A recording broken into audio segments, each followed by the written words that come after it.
وحده لا شريك له ولا وزير له ولا مشير له لا مثل له ولا مثال له لا والد له ولا ولد له أزلي أبدي أحدي صمدي فردي فريدي ديمومي لا أول له ولا آخر له لا ظاهر له ولا باطن له ثم نشهد أن لا إله إلا الله وحده لا شريك له ونشهد أن سيدنا وسندنا سيد ساداتنا سيد عباداتنا شفيعنا كريمنا محبوبنا محبوب ربنا طبيبنا طبيب قلوبنا طبيب عيوبنا طبيب أجسادنا طبيب أرواحنا مرشدنا مخدومنا ملجانا مابانا قائدنا قدوتنا آلانا اولانا مولانا محمدا عبده ورسوله صلی اللہ تعالی علیہ وعلا آلہ وأصحابہ وبارک وسلم تسلیما کثیرا کثیرا اما بعد فاعوذ باللہ من الشیطان الرجیم بسم اللہ الرحمن الرحیم هو الذي أرسل رسوله بالهدى ودين الحق ليظهره على الدين كله وكفى بالله شهيدا محمد رسول الله والذين معه أشداء على الكفار رحماء بينهم قال النبي صلى الله عليه وسلم لا يؤمن أحدكم حتى أكون أحب إليه من والده وولده والناس أجمعين قال النبي صلى الله عليه وسلم الصحابة كلهم عدول صدق الله مولانا العظيم صدق دل کے ساتھ درود شریف کی تلاوت فرمانے بلند آواز سے درود شریف پڑھنے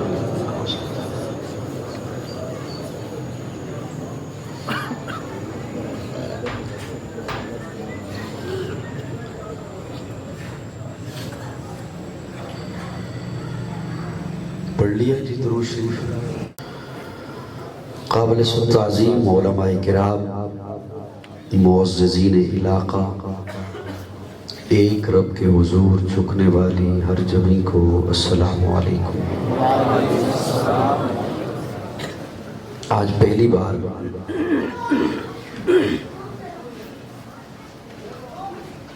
آپ کے شہر میاں والی میں جامعہ فاروقیہ مسجد میں میزبان مکرم قاری یوسف حامد صاحب ان کی دعوت پر اور مداح رسول عربی قاری محمد آصف رشیدی صاحب کی ترغیب پر آپ سے ملاقات کی سعادت حاصل کر رہا ہوں اللہ رب العزت میری حاضری آپ کی تشریف آوری اپنی بارگاہ میں قبول فرمائے سٹیج پر نامور علماء کرام جن کے اسماء گرامی ابھی حضرت جی آپ کے سامنے لے رہے تھے سنا رہے تھے آپ کو وہ جلوہ افروز ہیں مجھے شرمندگی بھی ہو رہی ہے کہ میں ان کی موجودگی میں کرسی پر بیٹھ گیا ہوں بیان کرنے کے لیے اصل میں پچھلے کئی دنوں سے رات کو نیند نہیں ہو سکی اور آج صبح کو سفر بھی میں نے فجر کی نماز کے وقت شروع کیا تھا تو اس لیے تھکاوٹ کا یہ عالم ہے کہ میں نے کہا میں بیٹھ کے بیان کر لوں گا ورنہ ایسی شخصیات تشریف فرما ہوں تو ذرا میرے جیسے طالب علم کے لیے مشکل ہوتا ہے اور ویسے بھی میں ابھی جب پہنچ رہا تھا تو ایک دوست نے کہا کہ کھڑے ہو کے بیان کریں گے یا بیٹھ کے میں نے کہا یہ تو میں جا کے دیکھوں گا کیا صورتحال ہے آپ کو دیکھ کر محسوس ہوا کہ لیٹ کر بیان کیا۔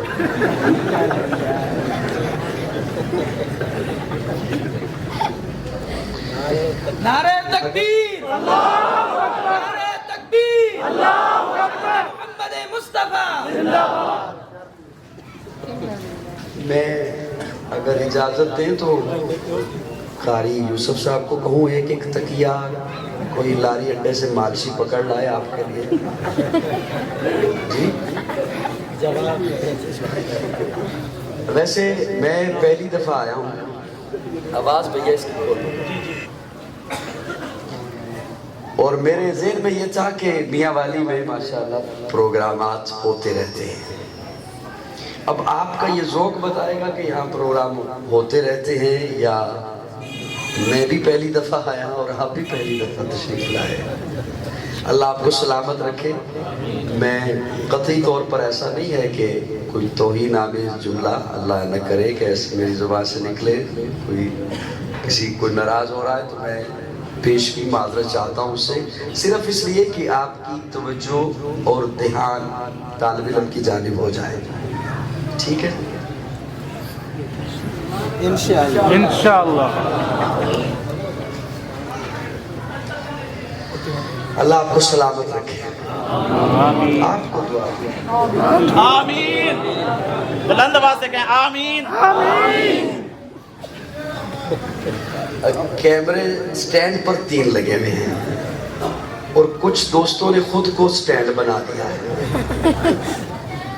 میرا جی چاہ رہا تھا کہ وہ اپنے کیمرے آف کر دیں اور میرے ساتھ کچھ بولنے کا ماحول بنائیے گا۔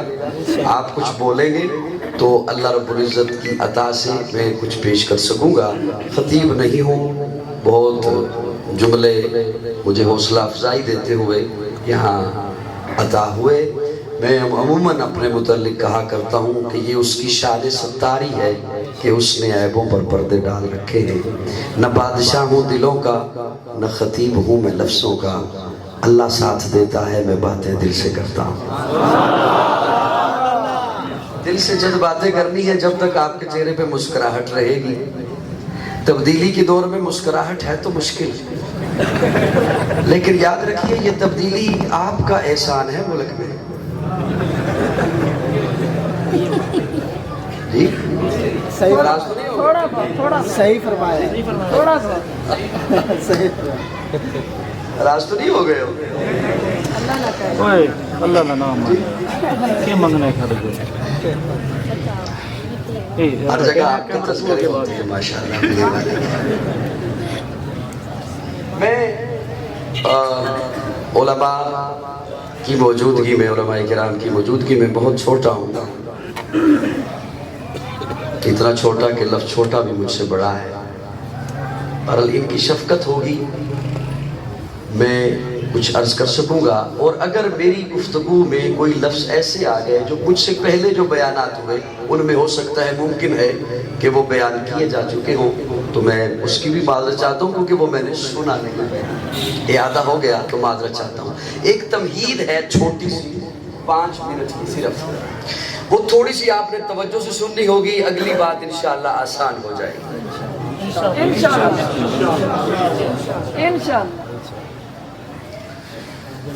ہمارے معاشرے میں بہت ساری تنظیمیں ایسی ہوتی ہیں جو خدمت خلق کے لیے کام کرتی ہیں،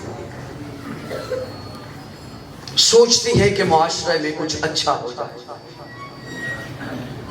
کہیں ناداروں کو میڈیسن پہنچا دیتی ہیں، غربا کو کپڑے پہنچا دیے، کتابیں غریب طلبہ کو پہنچا دی، اور بعض دفعہ وہ امن قائم کرنے کے لیے بھی کوشش کرتی ہیں۔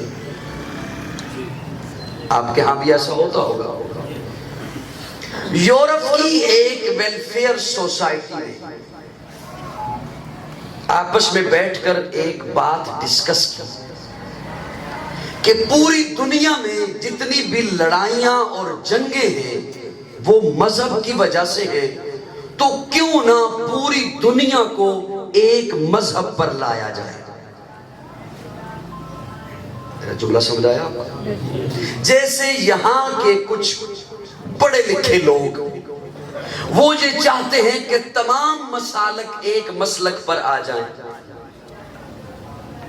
کچھ نفرتیں کم ہوں. سوچتے ہیں نا؟ تو ہم سوچتے ہیں کہ مسالک ایک مسلک پہ آ جائیں. انہوں نے عالمی سطح پہ سوچا کہ تمام مذاہب ایک مذہب پر آ جائیں تاکہ لڑائی ختم ہو، جھگڑا ختم ہو، فساد ختم ہو. میں علماء کی خصوصی شفقت کا طالب ہوں. جو اخبار بین طبقہ ہے وہ یہ جانتا ہے کہ 9/11 کے بعد جب افغانستان پہ امریکہ نے حملہ کیا تھا نا، تو اس نے واضح طور پہ اعلان کیا تھا کہ یہ صلیبی جنگ ہے. کیا مطلب؟ کہ یہ مذہبی جنگ ہے. تو اس جملے کو سامنے رکھ کر انہوں نے سوچا کہ ہوتی تو جنگیں مذہب کی وجہ سے ہی ہیں، تو تمام مذاہب ایک مذہب پر آ جائے. یہ سوچنے کے بعد انہوں نے 3 دانشور بلا لیا. میں نے عرض کیا کہ 5 منٹ آپ نے ذرا توجہ سے سننی ہوگی، اگلی بات آسان ہو جائے گی. 3 دانشور بلا لیا. ایک دانشور یہودی ہے، ایک دانشور عیسائی ہے، اور ایک دانشور مسلمان ہے. مذاہب تو اور بھی ہیں، آپ نے یہ 3 کیوں بلائے؟ بدھ مت بھی ہے، ہندوازم بھی ہے، سکھزم بھی ہے. یہ 3 وہ ہیں جن کا دعویٰ ہے کہ ہمارا مذہب آفاقی ہے، آسمان سے آیا ہے. میری گفتگو سمجھ آ رہی ہے ذرا؟ تو یہ 3 دانشور بلا دیے. سوسائٹی کے 2 حضرات جج بن گئے، منصف بن گئے. ان جج حضرات نے اور منصف حضرات نے ان کے سامنے کچھ سوالات رکھے. وہ سوال بڑے دلچسپ ہیں. اہل نظر کو سوال میں لطف آئے گا، اور جو میرے جیسے سادہ ہوں گے میں انہیں جواب سے مطمئن کر دوں گا. سبحان اللہ. وہ سوال دلچسپ ہے، بہت دلچسپ سوال ہیں، اور خصوصاً میں ان نوجوانوں کی توجہ چاہوں گا جو سوشل میڈیا پہ ہوتے ہیں. ان جج حضرات نے پہلا سوال یہ کیا ان تینوں سے کہ بھائی مذہب تو وہ ہوتا ہے جو کسی نبی سے منسوب ہو. مذہب تو وہ ہوتا ہے جو کسی نبی سے منسوب ہو. چلیں اگلی بات سنانے سے پہلے لگے ہاتھ سے ایک جملہ عرض کر دوں.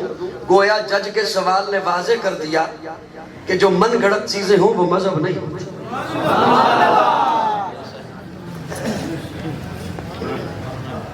نہیں سمجھے ہو میرے خیال؟ سبحان اللہ. لفظ تھا، سمجھنا چاہیے تھا. جو من گھڑت چیزیں ہوں وہ مذہب نہیں ہوتی. بھئی مذہب تو وہ ہوتا ہے جو کسی نبی سے منسوب ہو. تو آپ تینوں بتائیے آپ کا مذہب کس نبی سے منسوب ہے؟ یہودی نے کہا ہمارا مذہب حضرت موسیٰ سے منسوب ہے، اللہ کے نبی گزرے ہیں. عیسائی نے کہا ہمارا مذہب حضرت عیسیٰ سے منسوب ہے، اللہ کے نبی گزرے ہیں. مسلمان نے کہا ہمارا مذہب جناب محمد الرسول اللہ صلی اللہ علیہ وسلم سے منسوب ہے، اللہ کے نبی ہیں. اچھا ایک بات تو واضح ہو گئی کہ ہر ایک کا مذہب کسی نہ کسی نبی سے منسوب ہے، ہر ایک کا مذہب کسی نہ کسی نبی سے وابستہ ہے، ہر ایک کا مذہب کسی نہ کسی نبی سے منسلک ہے. اگلا سوال بڑا دلچسپ ہے حضرات، اگلا سوال بڑا دلچسپ ہے. جج پوچھتا ہے اچھا یہ تو ہو گیا کہ آپ میں سے ہر ایک کا مذہب کسی نہ کسی نبی سے وابستہ ہے. جسے سمجھ آیا بخیل نہ بنیے گا. جج پوچھتا ہے اچھا یہ بتاؤ یہ دور کس نبی کا دور ہے؟